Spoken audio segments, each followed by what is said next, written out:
Yeah, well, it's late in the evening. Most of the work's over for today. The days get long this time of year. It's peach, what we call peach season, which means it's about the busiest time of the year. We're along the road here, and you might have some traffic in the background, so you're going to get some noise. But we want to do something on peaches. We're about mid-season. This is our largest peach orchard behind me. It's the second generation of peach trees in here. And I guess they're about 15 years old now, so they're getting later in life. But the beginning of this story, I guess, would be this farm, we owned much more property than we do now. Picking the right site for an orchard is important. We had lots of frost problems over here when I first got in the business. On cold spring mornings, we actually hired helicopters to fly over here to mix the air to try to prevent the frost from forming. So we didn't plant it this second time around. We did not plant all of it. What we see behind us now, we now lease to a neighbor who has greenhouses and grows mums outside. That's the lowest part of the property.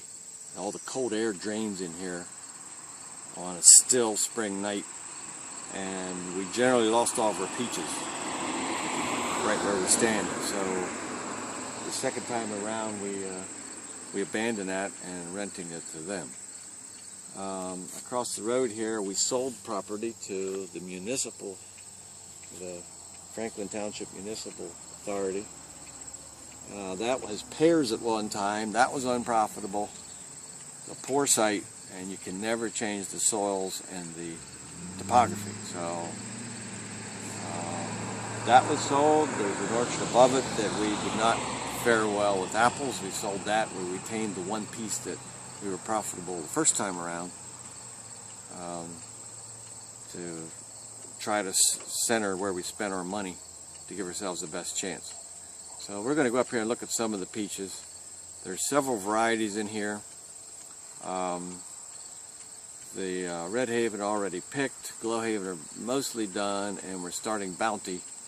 That's a mid-season peach, very freestone, great flavor, and you'll be seeing it at market. So let's go take a look at them.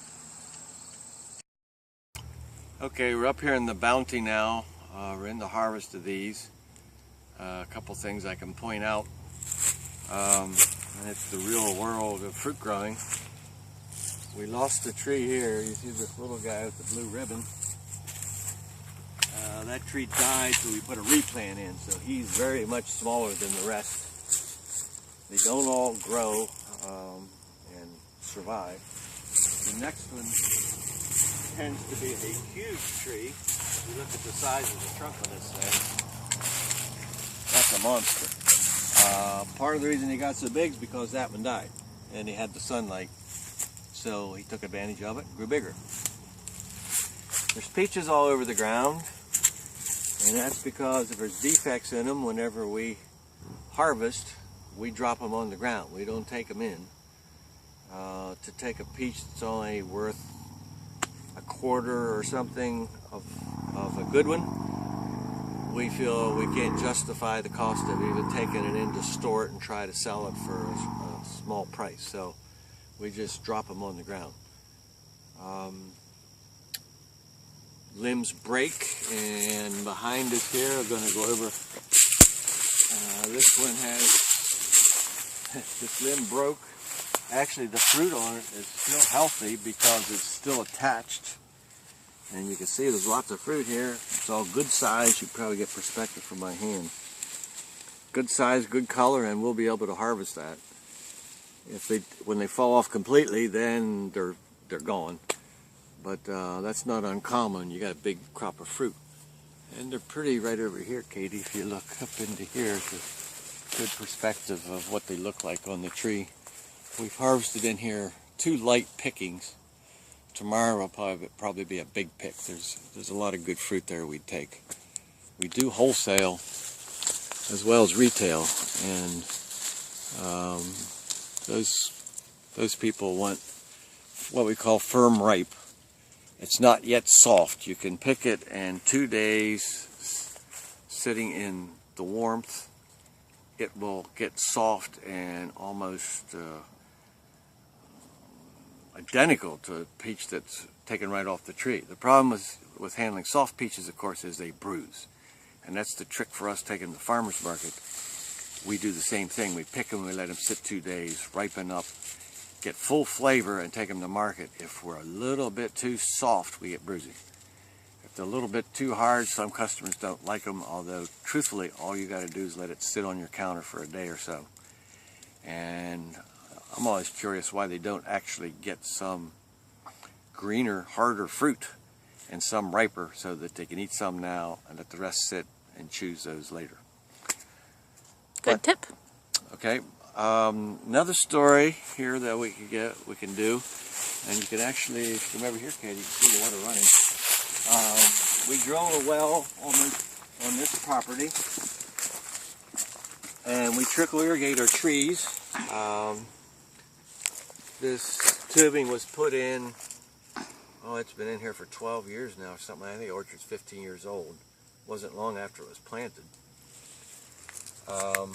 This soil is real good, very well drained.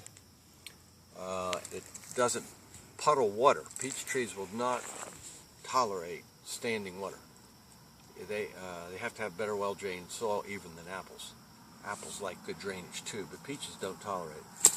Peach roots don't go very deep. They only go 2 or 3 feet. 90% of them are in the top 2 feet of the ground. So if you took all this ground away, most of the roots are right underneath it. And once you start using the irrigation, it's almost like an IV. They will grow a big ball of roots right under where that water comes out so they can utilize it. So we like natural rainfall, of course, but we get a week like last week. It didn't rain all that much, but it was wet every day, all day, and that is tough on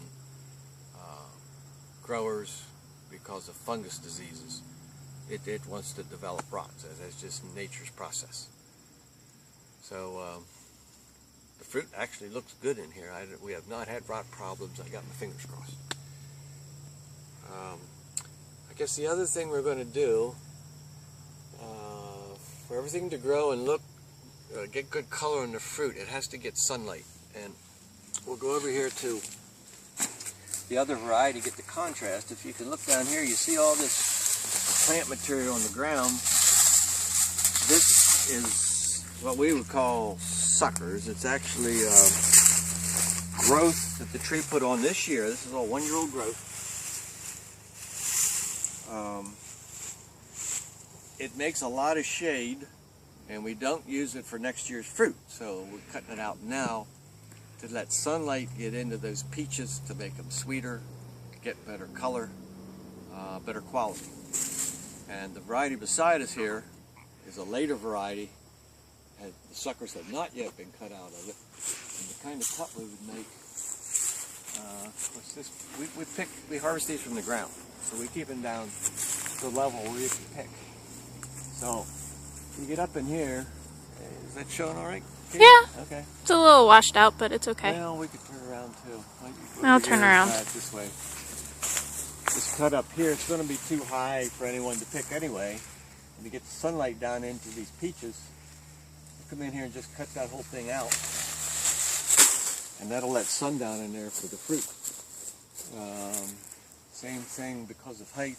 This one we might take it off a little closer. There's one.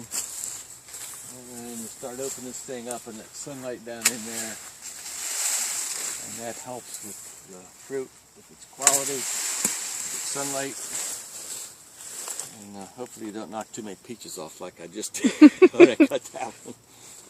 But that's one of the summer jobs. Not all growers do that, but we feel that it's worth the expenditure to try to get the best quality fruit possible. And part of that's because we retail, and we think our customers deserve the best you can get. So I guess that's our peach story. The season this year is later than normal. You probably noticed that at the market. The varieties are coming later, and that's because we had a cool spring. And here I am, middle of August. I got a long sleeve shirt on. I got a t-shirt underneath. Long pants. I mean, normally I'm not dressed like this in August, but the weather's cool, and all these things do influence how fast or slow the peaches come and how they react to the tall fruit. It's the real world. Just like us, some of the weather they like and some they don't. I love, just like everybody, opening windows, sleeping in this weather. Peaches like heat. Where we're at in the country, on the East Coast, we're kind of at the northernmost major peach section and the southernmost of the apples. So we're kind of crisscrossed. Peaches go from here south. They grow lots of them in South Carolina, Georgia. Apples, there's no apples down there, but they grow from here clear up into, you know, Maine. New York, Maine, Nova Scotia, the lakes. So we're the overlap. That does give us an advantage. We grow lots of different things. I don't know if we're the best at any one thing, but we're very diverse. That gives us the climate that we can try to do lots of things. And actually is an advantage to us for our farmers markets because we can provide lots of different fruits, and now with our vegetables, berries, and so on. Sometimes it gets a lot to manage, but we enjoy trying the things, and since we're so close, we feel like we can bring the freshest possible stuff to market, and we're using that to our advantage. So I guess for this time, that's what I got.